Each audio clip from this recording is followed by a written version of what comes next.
Hello, Temple Bethel. This is my September report. There's so much going on. I want to highlight things you want to be sure you consider attending. It's Sukkot, the Festival of Booths, right now. We had an oneg last night in our brand new sukkah structure. I've never been to such a beautiful one. I felt like I was in Israel. Please make a point to experience our sukkah before it's taken down. I'm including some photos, and thank you, Allison Fago, our coordinator of our religious school, for the decorations that were hung, and there's more to come. Thank you to the staff who built it and provided the green cover. Much of that work was done while it was raining. Now, if you have not experienced the process of unrolling a complete Torah scroll around the sanctuary, don't miss this coming Friday night Simchat Torah and Shabbat service. We'll be including our religious school consecration ceremony as well. And the service will be starting at 6:30 p.m., not 7:30.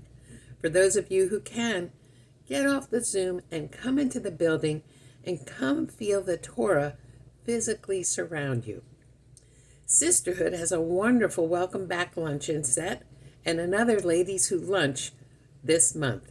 Read your emails, go on the website and our calendar, register for these events so they have a good count. November may seem far away, but if you want better seats, call the Symphony or go to the Symphony website and get your tickets now for November 1st. That's the Southwest Florida Symphony. On November 1st, Leonard Bernstein's daughter has a traveling program nationwide about her father as a musician, a composer, and an educator. And we've been chosen as one of the sites where this will be performed, right in our sanctuary. This will be marketed to the public, so please get your tickets now through the Symphony, who has partnered with us on this event. I have to mention our TBE cruise coming up on President's Weekend in February. 2024 may seem like it's far away, but the ticket deadline is sometime in November. I can't wait to do Rabbi Karaoke. So come get your tickets, make your reservation. It's one of our scheduled events. If you're watching this video, you can print all this information by clicking on the transcript button, which is attached to this update. The High Holiday Appeal is underway right now. Yes, we have a dollar goal, but to me, the more important goal is to have every member in our holiday appeal. Our funds that pay salaries, air conditioning, the electric bill, all the non-sexy expenses that keep this place running come from our membership renewals and this High Holiday Appeal. Our insurance deductible last year was $127,000. This year, 2023, that deductible's over $200,000. We have been growing our building reserve for repairs and replacements. It wasn't intended to address that hurricane deductible. So now we have an even higher need. We budget based on past giving. So if you have not given in the past to this High Holiday Appeal fund drive, every dollar donated by someone who did not give before is a critical addition. So I'll lay out a challenge to everyone. If you have already made your donation, of course, we all say thank you. If you plan to give this year and just haven't gotten around to getting it in, we also say thank you. But if you have not given before, or even just last year, I challenge you to send at least $18 into the office as this year's High Holiday Appeal donation. Don't think it doesn't matter. It does. Before I close, I feel I have to say something about our High Holiday services. Where do I begin? I've been a sponsor of our Salichot dessert and service for several years, but for various reasons, this is the first year Bob and I were actually able to attend. We both never experienced something so moving that ran so smoothly between the rabbi, the cantor, the choir, and all the volunteers who helped in dressing up our 7 Torahs into their white holiday covers. It was a spiritual moment that truly readied us for the holy days to come.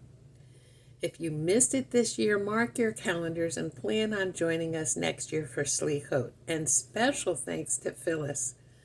Behind the scenes, she coordinates all the Bima volunteers that work through our high holidays, and that was just Slichot. Rosh Hashanah and Yom Kippur, between the spirituality of our Rabbi Luna and the incredible musicality of Cantor Marshall Portnoy, the comments from members after those services over and over echoed mine. It was truly a moving experience throughout, and one of the best high holiday experiences ever. In addition to the usual attachments to this monthly update, I've added a high holiday thanks button. Please click on that, because there were so many people who helped us experience an incredible high holiday season that we had. Please give them a few moments to see who did what, and we say thank you to all of them. But I do wish a special thanks to Randy Kashi. She did so much more than her beautiful piano accompaniment during some of the services. Thank you, Randy, for all your work on the music, your work with the choir. I understand you worked all summer. You worked your heart out so we could experience this wonderful result. Thank you, Randy. We had a creative and air-conditioned Tashlik like never before. Thank you to Karen Kagan. Her creativity made a fountain display with baby pools and dissolving paper so that we could throw our sins and wishes into water while in our own backyard. The poster display in the Dubin Center was the rabbi's brainstorm, and everyone could see just how much is going on and all the different ways that people can get involved if they're not already. Thank you to our men's club and Michael Altman for a delicious spread for our breakfast after our Yom Kippur concluding service. They have fun, but they worked hard. We have regenerated our King David Society. Current members will be getting letters in the mail this week, and there's an upcoming congregational message coming this week by email. If you have questions, you can call or email me or Linda Sweet. You'll be hearing more about that, and it's official.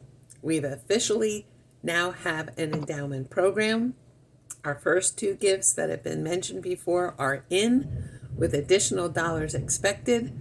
Thank you to founding donors Steve and Meryl Poletsky, whose endowment gifting will specifically support religious school activities. Bob and I are also proud to be founding donors, and our gift will support the general fund for temple management to use those earnings as needed. The minimum endowment donation is $20,000, and those who make their gift in 2023 and 2024 will be identified as endowment founders. We'll send out more information about that as well.